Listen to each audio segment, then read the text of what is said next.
Jenny எங்க? இன்னும் அவ பெட்ல தான் இருக்கான். நீயே போய் கூப்பிடு. அப்படியா? அப்புறம் உங்க பெரியப்பா கால் பண்ணியிருந்தாரு சொத்து விஷயமா? இல்லைனா நீயே கொஞ்சம் கால் பண்ணி பேசு. இல்லாட்டி அவர் கண்டினியூஸாக கால் பண்ணி என்ன தான் டார்ச்சர் பண்ணிட்டு இருப்பாரு.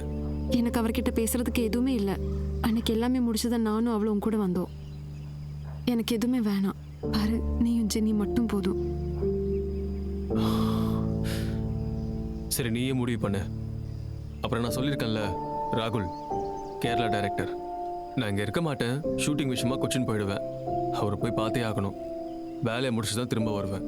எதனா எமர்ஜென்சினா அந்த வினோ கூப்பிடு, இல்லைனா வேணு கூப்பிடு. ஓகே?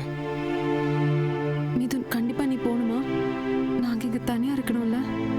அவர் அந்த ஸ்டோரி சொன்னதுக்கு அப்புறம் எனக்கு ரொம்ப பயமா இருக்கு. நீ இப்ப போனா எப்படிடா? அவர் ஒரு பைத்தியம், உனக்கே தெரியும்ல. காலேஜ்ல இருந்து அவன் இப்படிதான் பேசிக்கிட்டு இருப்பான். சரி விடு, சும்மா அதை யோசிச்சுட்டு இருக்காத. உள்ள வா, ஃபர்ஸ்ட் டிஃபன் சாப்பிடலாம்.